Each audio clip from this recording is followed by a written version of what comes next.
Welcome back to my channel and to today's video, which is another book haul. I have 33 books, I think, to show you. It's a problem, but we know it's a problem and we're going to carry on. Let me show you what's here. We'll start with the romance books because that is a lot of what is here, and we'll start with the one YA that I have so far, which is 12th Night by Alexin Farrell-Falmouth. This is the pen name, well, Olivia Blake is this author's pen name.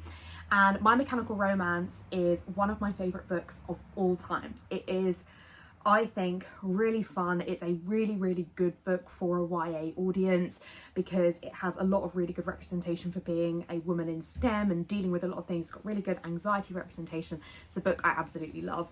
So I'm really excited to have the second book, the second YA by Alexin. Love the cover of this one as well. So cute. My version is bashed up though. I bought it somewhere and then travelled all the way back with it and managed to mess it up, and that's really upset me. But anyway, we carry on. So this one I think has some similarities to the first one in that I feel like we do have, the other one is Academic Rivals. This one is a little bit more kind of enemies to lovers, but we have Viola and Jack. Jack is student body president. Viola thinks he's really, every time I film, Jack is student body president and Viola really doesn't like him, thinks he's way too relaxed about it. Her kind of way of escaping from the drama that is school is playing a role-playing game online called 12th Night, where she has a masculine alter ego to be taken seriously in the gaming world. So I think again we're going to have a lot of kind of looking at being a young woman and what that means, which is, as I say, what I really liked about My Mechanical Romance. When Jack gets an injury, he ends up having to play he ends up playing the game as well as some escapism, so their worlds end up colliding.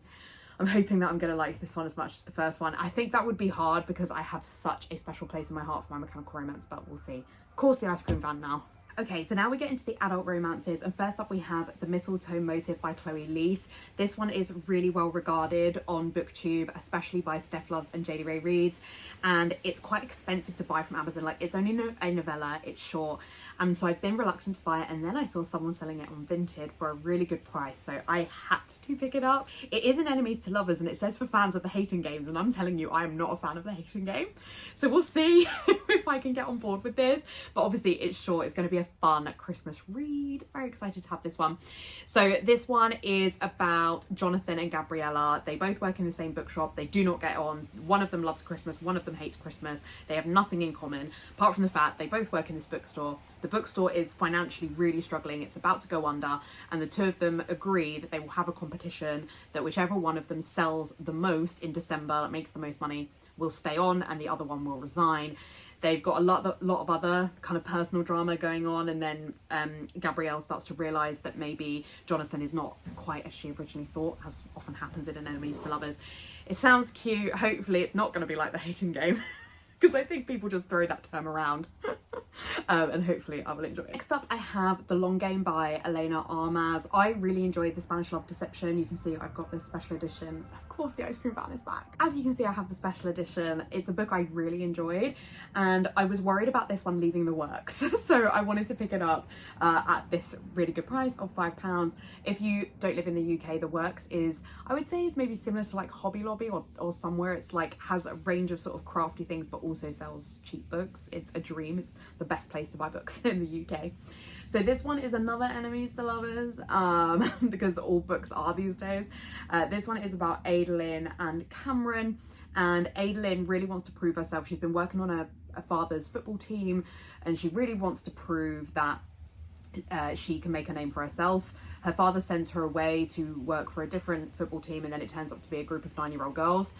And she has a run-in with Cameron, who's helping out with the team, and in an unfortunate incident involving a rooster, but they have to work together in order to get the football team off the ground. I love a sport romance, she says, having like only read Icebreaker, but like I really enjoyed that. So I like, as somebody who's not sporty, I actually really like the idea of sport romances, so hopefully I'll enjoy this one. And as I say, I really enjoyed the Spanish Love Deception, and I know a lot of people didn't like that, but then that probably meant they wouldn't like her other work, whereas for me, I probably will. So next up I have All Roads Lead Here by Mariana Zapata. Love the cover of this. It's so long though. I've never read a Mariana Zapata. I know that From Look Off With Love is a really popular book. So I saw this one that was down to £4 in the works and I thought, okay, it's time, I'm gonna pick it up, but it's so chunky. It's a slow burn romance. That's what Mariana is known for. I don't know how I'll feel about that, but I'm guessing if it's however long this is, 541 pages, I assume it will be a slow burn because you've got a lot of like working up to things to do. So this one is about Aurora. She knows that moving back to a place that was once home isn't going to be easy. She has to start her life over, but maybe a small town in the mountains might be the perfect remedy for a broken heart. Checking out her landlord across the driveway just might cure it too. I think it sounds interesting. Excited to see what I think of this author's writing. Next up we have one that was entirely inspired by one of my amazing friends, Liz, who is my a support when it comes to romance books. We have really identical taste and we really encourage each other to buy books we don't need. This is Degrees of Engagement by Jennifer Hennessy. Love the cover of this one. Like, that is basically my hair, so obsessed with that. And this one is a fake dating romance. I love a fake dating trope. This is about Bianca and Xavier. Bianca has been to so many hen weekends, bridesmaids. She's been to so many of her friends' weddings, always there to celebrate them. And she then gets her PhD and none of her friends turn up for the celebration, and she realizes that people just maybe don't care about this celebration of her life in the way that she's cared about theirs. So she gets a bit drunk, and to get back of them she decides to fake date Xavier, who's from work, and it's meant to be a temporary thing, but they have a kind of simmering attraction to each other, and it's going well, so they keep going with it. But he's about to move across the globe for work, and it's figuring out whether this relationship can actually go anywhere. This is 100% my sort of thing. Can't wait to read. Next up we have a book I've already read. I read it on ebook last year for my birthday. Around my birthday I did a reading vlog where I just read Pink books for the week that Barbie was released, and this was just a book I felt I needed to own physically, which is Practice Makes Perfect by Sarah Adams. I own When in Rome. I think When in Rome is an orange book, so it'll be somewhere up there. But yeah, I love the cover for these, and it's just a series I really enjoy. This one is about Annie, who's the quiet one in a family. She's the youngest sister. She's the quiet one. Everyone kind of knows her as Angel Annie, and she decides she doesn't want to be Angel Annie anymore, and she wants the bodyguard of the character we meet in the first book to basically teach her about how to date and be maybe a little bit more rebellious than she currently is. I really enjoyed this. It is a closed door romance. All of Sarah Adams's books are, which is not what I would choose to read normally, but there is a bonus chapter that Sarah wrote for this that really helped me kind of deal with some of the issues with this book, because a closed door romance is fine if that's your thing. I think just for me personally, when a book is so focused around sex, for it to be a closed door romance just feels like a really weird juxtaposition. So this having kind of this additional chapter that was much more what I would have expected from the book based on the amount that we talk about sex in it just made more sense. So yeah, I really enjoyed this, really wanted to own it physically, picked it up on Vinted for £2, which was great. Next up, a book I've never heard of, but the person who was selling Practice Makes Perfect was selling this as well, and they had bundles on. I was like, the cover looks really fun, it looks like my kind of thing, I'll pick it up. It's 3 Holidays and a Wedding by Uzma Jalaluddin and Marissa Stapley. We have Mariam and Anna, who are seated next to each other at a flight, and there's turbulence. They both get really emotional about it, and they reveal their deepest, darkest secrets to each other. And Mariam reveals that she was in love with Saif, who is her childhood best friend, and she doesn't know that he was sat 2 rows behind them and heard them all, heard all of this professing of her undying love. They have an emergency landing, so the 3 of them then have to go to this quirky, picturesque Christmas hotel, and then Anna's actor crush happens to be filming there. It sounds really fun, another really cute Christmassy read. I've literally heard nobody speak about it, so it's kind of nice to have some books like that where you don't have any preconceptions of whether people like them or not. I'm obsessed with the cover though. Isn't that amazing? Fun. Next up I have the new Ali Hazelwood, Not in Love. I can't believe I still haven't read this yet because I'm a massive Ali Hazelwood fan. And I met her earlier this year, which was absolutely amazing. So we'll see what I think of this one. I know that a lot of people have reviewed this and said they don't like it as much as her previous ones. I think it's a bit more serious. It's less kind of light-hearted than the others. Reading the blurb, it reads really dissimilarly. It's still a STEM romance We have Rue, who works as a biotech engineer for a company that is taken over by another company, where the guy there then has feelings for Rue and they have a secret relationship. Do you know what I mean? It sounds exactly like the other ones. But I guess it is going to be different. We'll see what I think. I do really love Ali Hazelwood though. So hopefully I will enjoy it. I will be honest, I don't love the cover for this one anywhere near as much as I love the covers for the others. But then obviously we're moving into this new era for Ali, and we have, is it called The Deep or something, where it's got like a hand? Am I thinking of the right book? I don't know. But I remember there was like a lot of talk about the cover for the new one, and I don't particularly love that one either. So we'll see. But hopefully I'll love this. I have a lot of faith in Ali. I haven't loved all her books, but the ones I have loved, I've like loved. So hopefully this one will be good. Next up we have, so far, my favourite book of this year, which is Tangled Up in You by Christina Lauren. This is part of a series of books which is called the Meant to Be series, which are Disney retellings. They are kind of new adult, and this one, I have read all of them. I actually read 3 of them for a vlog last year, so I'll remember to link that if I can. But this one is by far the best one, and I've read the Beauty and the Beast one, right? But Christina Lauren are amazing writers, and it really comes through when you read the acknowledgements. They say how much they love Tangled, and it really comes through. This is just an amazing retelling of the story. It includes so many of the elements of Tangled that you will know and love, but in a way that I feel really makes sense in the story. So we have Wren and Fitz, and Wren lives with her parents in the middle of nowhere. They do not really know anybody outside of this tiny little town. And then her parents finally agree to let her go to university, but she's only allowed to go Monday to Friday. She has to come home every weekend. She's not allowed to go out partying. She's not really allowed a life when she goes. But for Wren, this has been her whole life. She's wanted to go to this, she's really smart. She wants to go. She wants to get this degree. It's really important to her. So she agrees to go even with these conditions. And on the first day, she meets Fitz, who is the popular guy at school. Everyone loves him, knows him. All the teachers love him, everything. And she's not a fan. She is a total sunshine personality. He's super grumpy. They don't hit it off. But she ends up kind of running into him a few more times. And then she's in the same science class as him, and they do like a DNA experiment. Realizes that something is maybe not quite right with her parents, and she needs Fitz to take her on a journey to find out the truth in the way that we kind of have in the Tangled story. And it's just perfect. It has the one bed trope. It has grumpy sunshine, like in its extreme. I love this book. I was so excited for it, and I love it so much. It will be hard for any book to top this. Pick it up if you can. It's like £3 in the works or something. It might even be £2.50. A lot of the works have copies of it. If you can get a copy if you're in the UK, I cannot recommend it enough. Hope you enjoy. Next up, I have a book by Elodie Colliard, which is From Paris in Love. Thank you to my brother for getting this one for my birthday. This is the second to, I can picture the cover, last encore.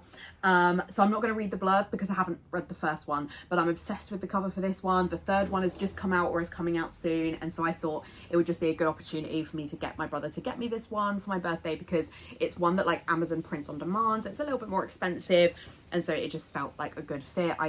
This cover is drawn by Leni Kaufman. It's perfection. It would have been great to read this summer because it's like Paris and the Olympics, but I would need to read the first one and haven't, so anyway, pleased to have it. Next up, the other book that my brother bought me for my birthday is The Winter Princess by Kira Dominguez. So again, this is like a print on demand Amazon one. I've read the first one, which is The Winter Princess. I don't have it facing out anymore. But I love the cover for The Winter Princess. It's one of my favourite covers that Leni has ever drawn. And this one is also beautiful. This basically is a series about like a royal family in I think it's kind of set in like a fake Netherlands type place, and it's 4 sisters, I think, and this one is about Freya, and she is the lone one of the family. She just wants a good exhibit launch, some personal space, and a cookie. She hears me. And then it says, when her plans come crushing down on the Prime Minister's head, no less, it's just her luck that the man with the front row seat is grumpy smoking hot art restorer Oscar. The National Museum is on the brink of ruin, and Oscar is in danger of losing his job, his last shot at citizenship. He'd rather just be away working by himself, touching up some art, but instead he really needs to work with Freya to try and save his job. So he needs to become a social media star, and then losing sleep over an alliance with the gorgeous off-limit princess. Sounds really fun. I gave the first one 3.5 stars. I felt that there were elements of the book that needed to be rewritten a little bit in order. It just felt like there was backstory that we didn't get, and that was actually a common theme in a lot of people's reviews, that it just seemed like it was covering things that we hadn't been told in the book. But I still really enjoyed it. I really enjoyed the idea of it, and I just can't not own these covers.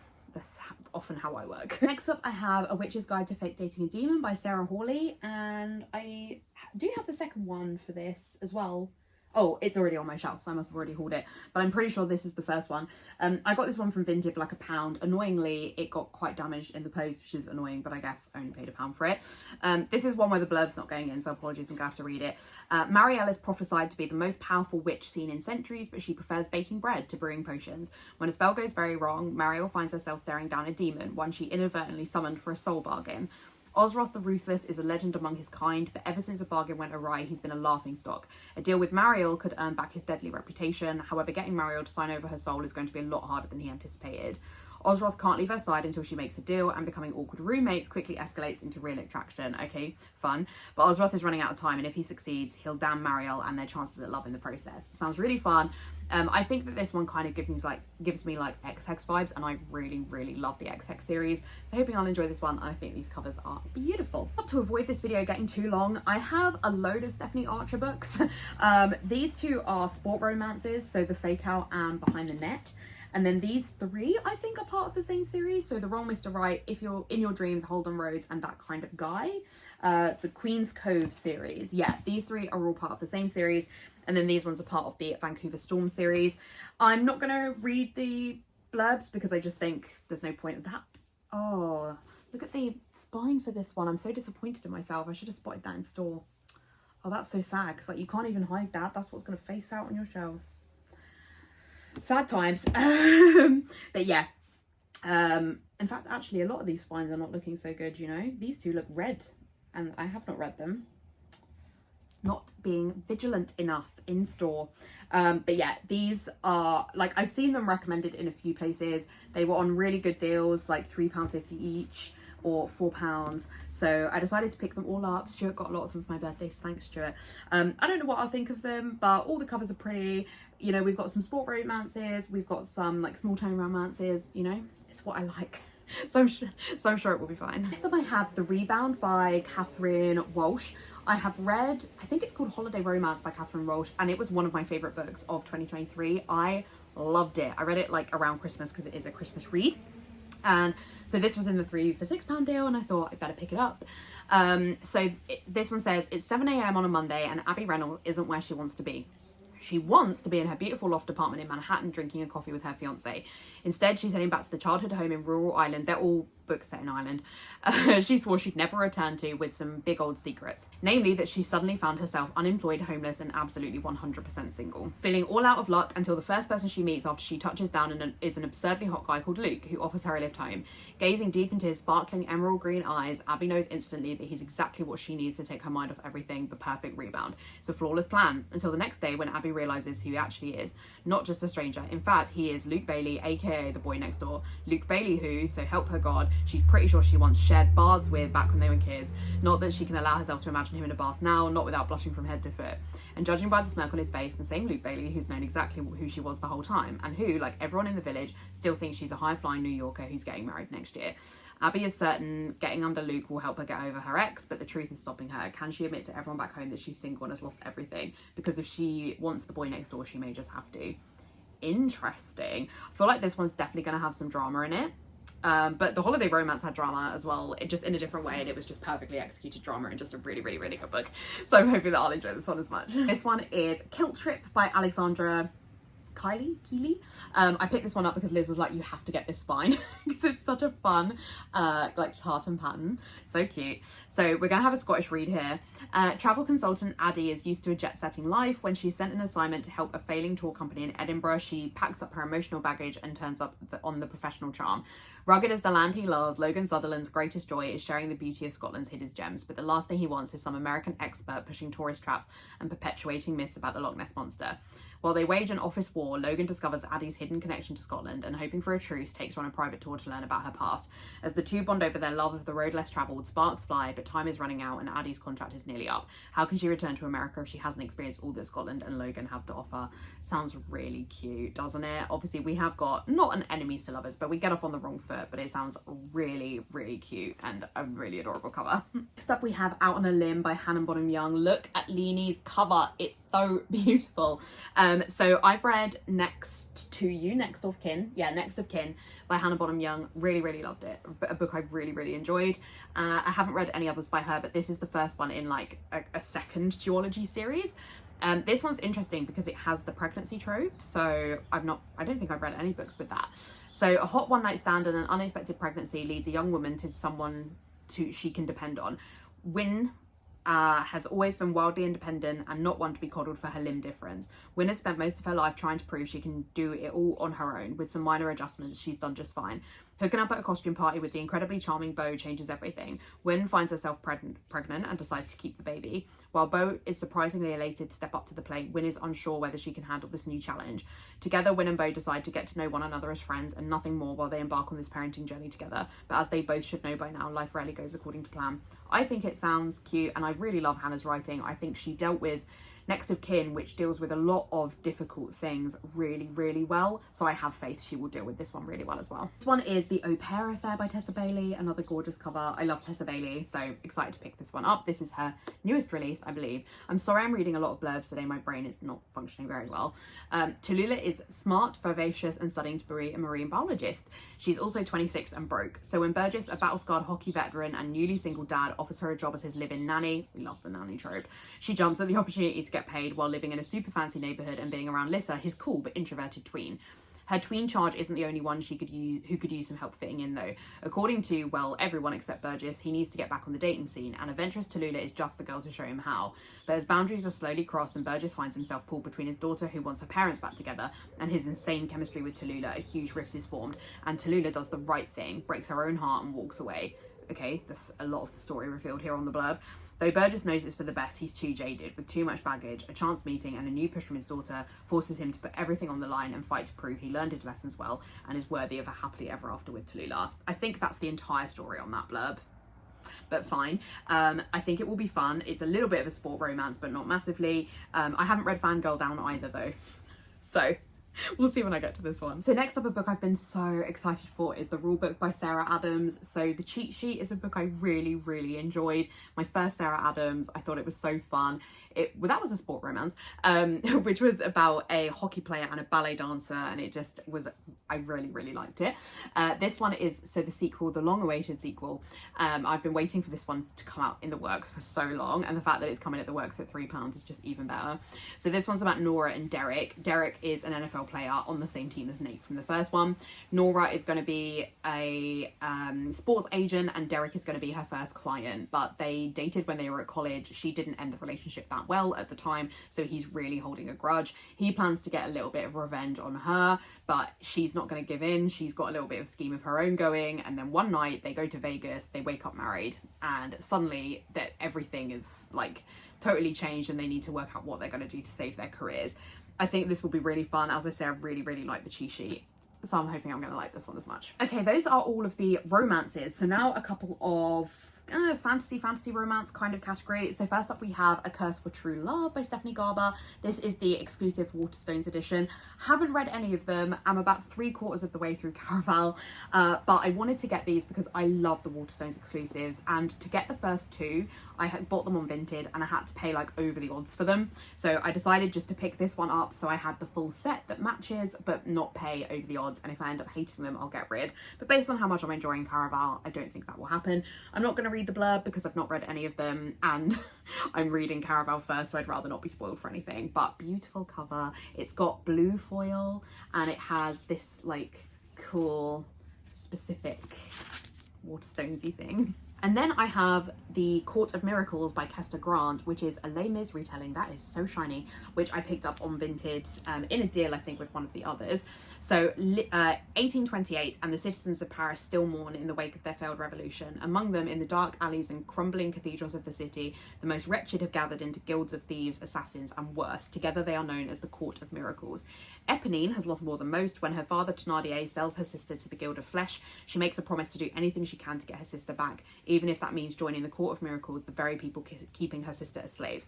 Eponine becomes perhaps the greatest thief the court has ever known, finding a place among them and gaining another sister, Cosette. But she has never forgotten the promise she made, and if she's to have any hope of saving one sister, she will have to betray the other. Ooh, I know that people haven't really liked this. It doesn't have amazing reviews, but I want to give it a go because I love the musical.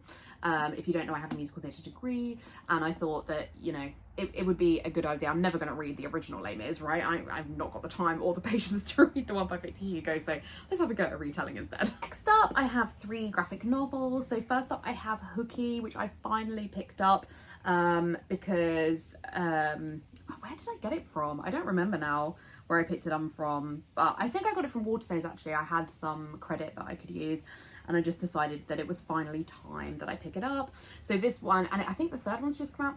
So 2 twins, 1 prophecy, a whole load of hijinks. When 12-year-olds Danny and Dorian missed the bus to magic school, they didn't expect to be declared traitors to their own kind. But thanks to a mishap with a dragon egg, a broken broom, and a high-profile prisoner, their faces on wanted posters throughout the country. Chased by powerful families seeking the prophesied king of witches and royals searching for missing princes, the twins don't know whom to trust. Luckily, they aren't alone. With a local troublemaker, a princess, and a teacher who can see their future on their side, the twins might just clear their names, but can they heal their torn kingdom? Based on the web comic, it was a webtoon. Hooky is a stunning print format for the first time, exclusive content, and the art looks really fun. And as I say, the third one has just come out, and I thought it's time for me to read this. It's chunky, which I really like in a graphic novel. Don't love it so much in a book, but love it in a graphic novel. So very excited about this one. Next up, I have like my dream find from Vinted, which is the Sabrina the Teenage Witch, the new comics by Kelly Thompson. And I have the second one that I bought from a comic book shop in St. Albans, and I didn't know it was the second one. It clearly says it's the second one, but I didn't know it was the second one. And the first one is not available on Amazon. It's so hard to find, and if you can find it, it's so expensive. And you can buy the Kindle version on Amazon, so I was just going to do that, but I like kept out hope that I would find the physical one, and then I was about to buy it from somewhere else for like £30, and then I found it on Vinted, and I was so happy. And I was like, I do feel a bit bad for this person on Vinted that doesn't know how much this book goes for, but they could have looked that up. I figure I've just done them a nice thing by clearing out a book that they did not want on their shelves anymore, that I am thrilled to have. This is based on the like new Sabrina, the like Archie Comics version, the kind of Netflix version. So really excited to have this. The art is beautiful. Thrilled. And then we went back to that St. Albans comic book shop for my birthday, and I like to support them when I'm there. They're an independent bookshop. They are called, I think, Chaos City Comics, but I will correct that if that's not what they're called.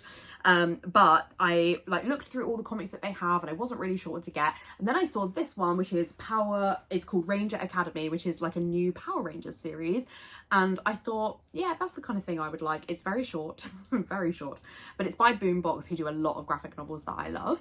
And I like this kind of thing, this kind of revamping of stuff that I have loved in the past. So the next generation of Power Rangers debut in this brand new series, perfect for middle grade readers of Raven and Avatar: The Last Airbender. I don't know if that's Raven as in the Teen Titans Raven, but that's like my favourite graphic novels other than Heartstopper. If you had a chance to join the Power Rangers, would you do it?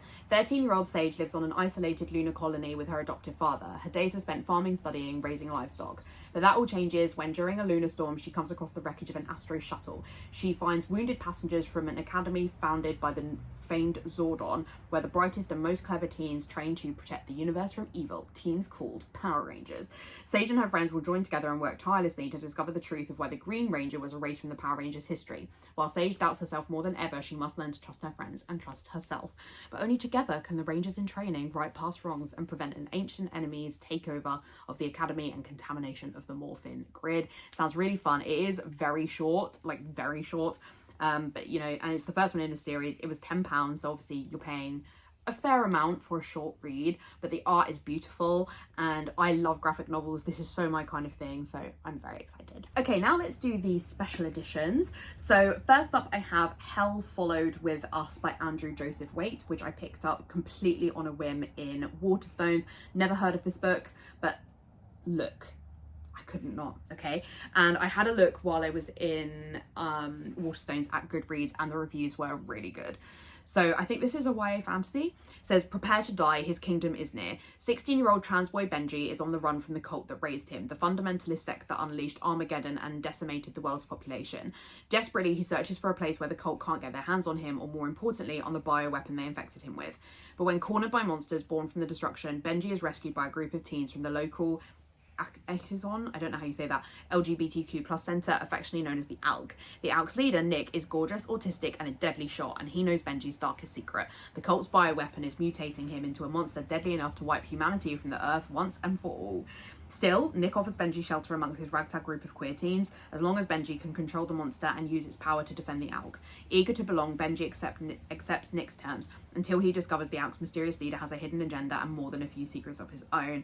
This sounds really fun. I've just seen the other covers in this series, which look amazing, which are on the back. This looks so fun. I love a YA. A YA fantasy is a good fit for me. I think this will be a good time. Next up I have another Elena Armas, which is The Fiancé Dilemma, which is the new book. I have the Amazon sprayed special edition because beautiful. Purple and yellow is one of my favourite colour combos. This sounds so fun, and this is a fake dating romance, so I'm sure I will love it. So this is about Josie and Matthew. Josie is the type of person who's given love so many chances. She's had 4 failed engagements, she has an absentee father, and he announces his retirement, and for some reason she's like, you know, ending up kind of involved in that, and she realizes that when this big piece is made about his retirement, her failed engagements are about to become very, very like public news.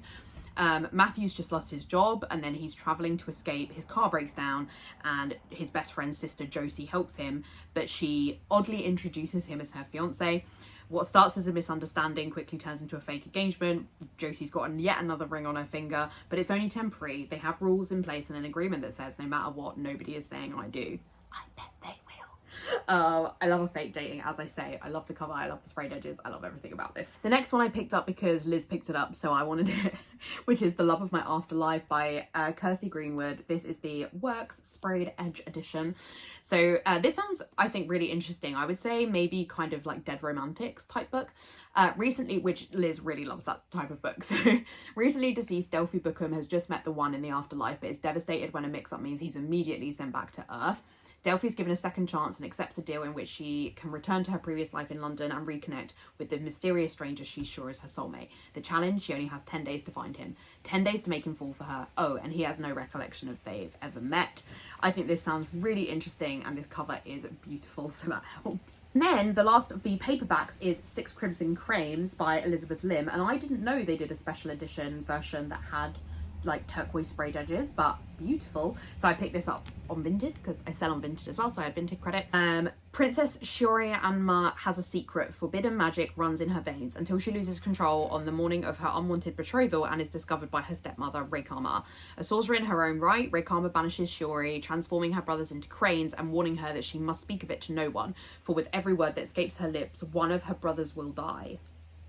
But as Shiori searches for her brothers, she uncovers a dark conspiracy to seize the throne. To save her kingdom, she must place her trust in a paper bird, a mercurial dragon, and the boy she fought so hard not to marry. And she must embrace the magic she's been taught all her life to contain, no matter what it costs. This sounds very interesting, and this cover is stunning. I love all the covers of Elizabeth Lim's books. I don't like a lot of the special editions. I don't like the ones that just have like a few birds down the side. So this one was like a fun alternative. We have a few hardback one-offs. So first off, we have A Tempest for Tea by Hafsa Faisal. I saw this in Waterstones quite a long time ago, like right when it first came out, before it was a Fairy or Illumicrate, whichever one did it. Before it came out there, before everybody read it, I saw it there and it was the only one, and I was like, I really want that. My mum was like, I'll get it for your birthday. So that's why I've only just got it now. And this one, I think it's just plain. under there because it is just the Waterstones edition, but I really like the sprayed edges. Arthur Casimir is a criminal mastermind and a collector of secrets. Her prestigious tea room transforms into an illegal bloodhouse by night, catering to the vampires feared by society. But when the tea room and its secrets come under threat, Arthur must lead a gang of outcasts in a high-stakes heist to the sinister vampire underworld. But even as unexpected romance blossoms, Arthur realizes that not everyone in her ragtag crew is on her side, and she soon finds herself in the midst of a conspiracy that will threaten the world as she knows it. None of that's gone in. But anyway, it sounds fun. I know a lot of people have really liked this as well, and I'm obsessed with this cover. I love this cover. So excited to have it. Next up, a book I haven't heard anybody talk about, but I picked it up on Vinted because somebody was selling it for cheaper than usual. So this one is What the River Knows by Isabel Ibanez. And I love the stenciled edges, and wow, these are pretty end papers. Very nice. So in the glittering society of 19th century Buenos Aires, Inez Oliveira has everything except for the one thing she really wants, her parents, who frequently leave her behind on their globetrotting adventures. Then she receives a terrible letter. Her parents have passed away in mysterious circumstances. Determined to uncover the truth, she sets sail for the last port of call, Cairo, bringing only her sketchbook and an ancient ring that her father sent to her for safekeeping. But upon her arrival in Egypt, the ring flares with ancient magic, and Inez is thrust into a treacherous game that could threaten her life, and into the path of her new guardian's infuriatingly handsome assistant, who seems determined to thwart her at every turn. And this is a beautiful edition. We've got gold foil and a gorgeous spine, and the back is beautiful as well. We have also art on the alternate jacket as well, which I love so much. So I think this edition is really, really pretty. So yeah, when I saw it, somebody was selling it for quite cheap on Vinted. I was like, okay, I'll have that with my Vinted credit then. Thank you very much. Next up, I have a book that just arrived today, which is The Undermining of Twyla and Frank by Megan Fannon. This is the sequel to The Undertaking of Heart and Mercy, which I have not read, but do own the Fairy Loot edition for. This is another gorgeous edition with beautiful sprayed edges and another gorgeous cover. It has a gorgeous, like the first one is gorgeous as well, with like the drawing on the front. We have nothing on the back, which is totally fine. And then we also have gorgeous end papers as well, very similar to the first one in vibe. I really like that they've made these two like so similar. So cute. Not going to read the blurb because I haven't read the first one, but it says at the top here, equal parts cozy and spicy. This is a delightful friends to lovers fantasy rom-com that's When Harry Met Sally with dragons. You cannot tell me anything else that would sell this book more to me. Next up, I have another Fairy Loot book that I picked up on Vinted because I just think the edition for this is gorgeous. I've heard people talk about it and I think I would probably really like it, which is The Honey Witch by Sydney J. Shields. I think this was, I don't know if it was in the YA or the adult, but whichever. I don't get that one, I only get the Romantasy one. It has beautiful like honeycomb bee sprayed edges, obviously gorgeous cover as well. And then it has a gorgeous naked hardcover. Like I love the honey vibes. Okay, it's blank on the back, but yeah, so cute. And it has an alternate dust jacket as well, which I really like. I don't think I like it as much as I like the normal cover though. And we have gorgeous foiled end papers at the back as well. Really, really beautiful edition. I think Fairy Loot are doing an amazing job at the moment with their editions. So this, I believe, is like a cozy sapphic fantasy romance, I think. Marigold Claude has always preferred the company of the spirits of the meadow to any of the suitors who've tried to woo her. So when her grandmother whisks her away to the family cottage on the tiny isle of Innisfree with an offer to train her as the next honey witch, she accepts immediately. But her newfound magic and independence come with a price. No one can fall in love with the honey witch. When Lottie Berg, a notoriously grumpy skeptic who doesn't believe in magic, shows up on her doorstep, Marigold can't resist the challenge to prove to her that magic is real. But soon Marigold begins to care for Lottie in a way she never expected, and when darker magic awakens and threatens to destroy her home, she must fight for much more than her new home at the risk of losing her magic and her heart. Yeah, it just sounds very much like my kind of book, you know? And as I say, I've heard people talk about it, and I think I really like it, so I wanted to pick it up. Last up, I have two books from the Fairy Loot Romantasy subscription. I'm not going to go through these in detail because I have dedicated unboxings for these on my channel, so you can check those out. First one I have is Ella Fields' The Nectar of the Wicked. Beautiful edition. Full tour is in that video. And then one of my faves. I feel like this one is not as cohesive, to be honest. Like, I don't really understand why it's purple and blue. But this one, The Wren in the Holly Library by K.A. Lind. Oh, it's gorgeous. It's really pretty. And it has, you know, it's really, really stunning. I haven't read any of the Romantasy books so far. Book buying and book reading are different hobbies, and it's fine. It's fine to accept that. But yeah, full unboxing for this one is up on my channel. So that is it for today's video. I really hope that you enjoyed this. Let me know which of these books I should prioritize. Obviously I've read a couple of them, but not enough of them. So let me know which one you think I should read first, because I'm so overwhelmed with the amount of books that I have right now. I will also, I think, be filming me putting these books away on my shelves. So if you want to check that out, keep an eye on my channel and hopefully I will get that out soon for you. Guys, if you did enjoy this video, I would really appreciate a like. And if you haven't already, I would love it if you would subscribe. In the description, I will have a link to my Instagram and my Goodreads if you want to check those out. And I will also have a link to my vintage store where I sell on books that I no longer want anymore, as well as clothes, but books are relevant for you. Otherwise, I'll see you in my next video. Bye.